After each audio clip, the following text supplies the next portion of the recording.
Bismillahirrahmanirrahim. Assalamu alaikum. In this lesson, we'll be analyzing the 10th chapter of the first part of the novel Atonement, written by Ian McEwan. Okay, so Bryony has trouble deciding how she should feel after reading Robbie's letter to Cecilia.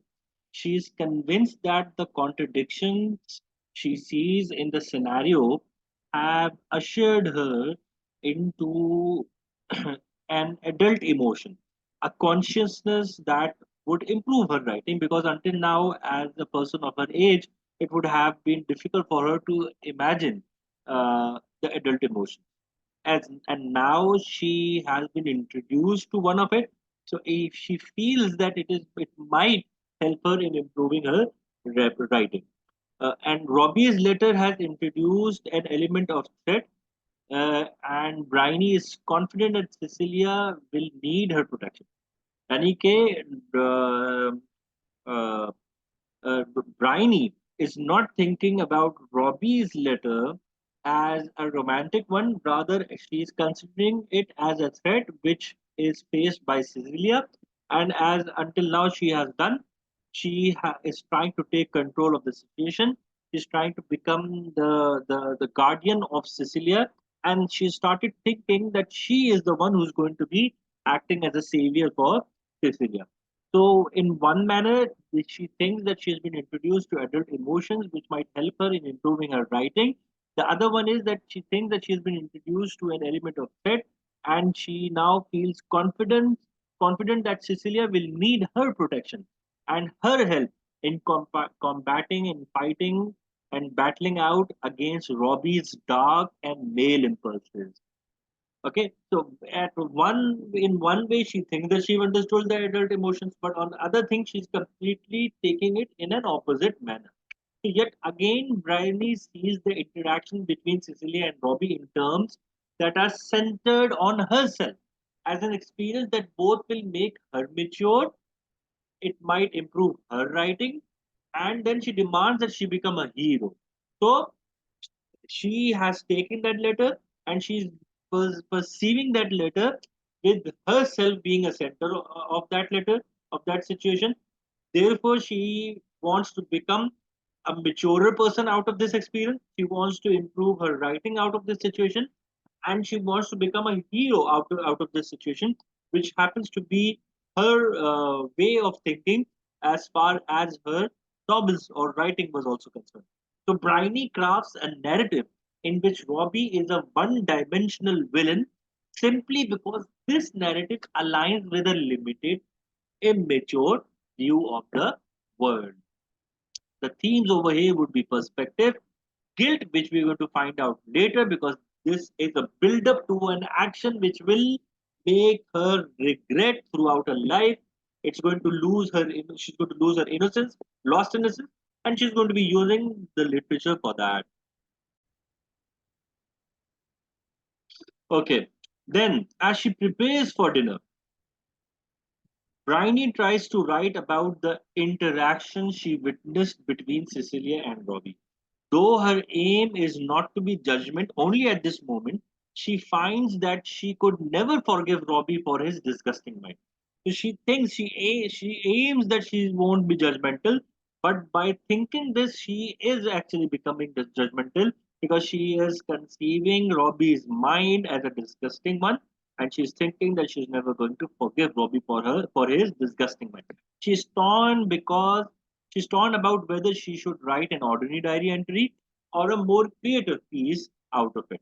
So here, Bryony treats Robbie like a character in one of her stories. And in doing so, she makes a classic literary blunder. She does not allow characters the capacity for emotion that is different from her own because the other characters can easily feel in a very different manner.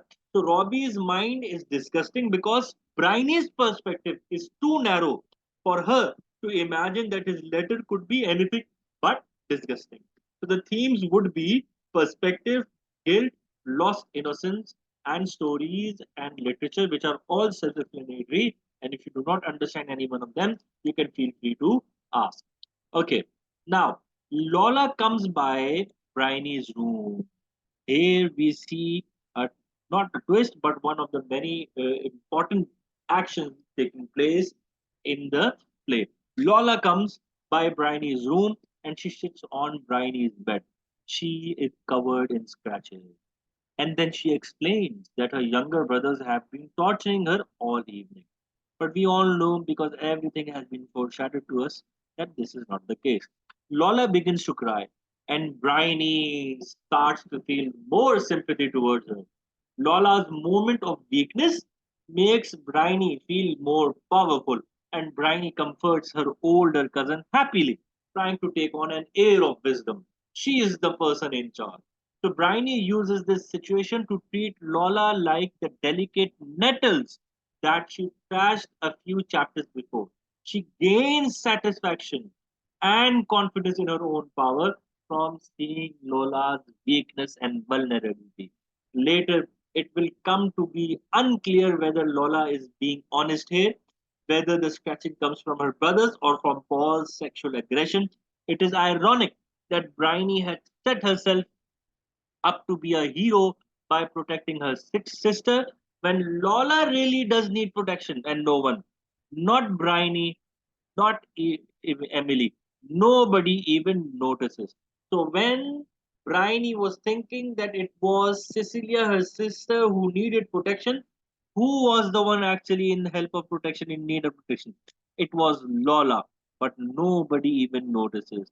Bryony doesn't notice that because she thinks, even though she thinks she's in control of the situation, and Emily, her mother, also doesn't notice that, even though she considers herself to be in control of the situation and the guardian for the children.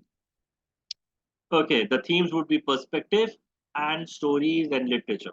Then, as Lola cleans up, Bryony tells her of her interaction with Robbie and the scandalous contents of the letter that she has intercepted.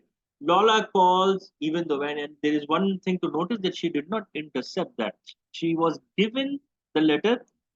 Yes, she figuratively intercepted it by actually littering, tearing it apart, and reading the private content of the letter. So Lola calls Robbie a maniac, and the two girls decide that Robbie has deceived them for years with a facade of friendliness. They decide that the police should be notified. So Lola's input pushes Bryony's narrative to a new level, to one that could have serious real world consequences. It is not clear how serious Bryony really is about contacting the police at this point. It is possible that Lola's rather strong response to Robbie's letter, it somehow, in a way, stems from having already been sexually molested by a figure she couldn't exactly identify at that time. So the themes would be perspective, guilt, the unchangeable past, and stories and literature. So as Lola continues to get ready, Bryony descends to dinner and considers what strategy will be best to protect Cecilia from Robbie. As she moves through the house, she passes the library door and she is surprised to find it closed. She hears a muffled noise coming from within. For a reason she doesn't quite understand, she opens the door. In the dark, she sees Robbie and Cecilia hunched in the corner over a pile of books. She sees that Robbie is grasping Cecilia and interprets their positioning to mean that Robbie is restraining Cecilia against her will. Cecilia, startled, she paces out past Bryony, and Bryony is surprised that her older sister shows no sign of gratitude or relief, because very clearly she has failed in interpreting correctly the situation. So Robbie adjusts his clothing awkwardly in the corner, and Bryony runs off to find Cecilia. Once again, Bryony notices something out of line with her conception of the world and decides to intervene. Though this sexual encounter is certainly consensual, Bryony's preconceived notions about Robbie and total naivety about sex lead her to believe that this is yet another manifestation of Robbie's violent, disgusting nature. Even when Cecilia seems deeply disturbed by Bryony's interruption, rather than relief. Bryony does not doubt her own convictions about Robbie's villain. The themes would be perspective, guilt, lost innocence, and stories and literature. I hope you've understood them all. If you've got any questions, please feel free to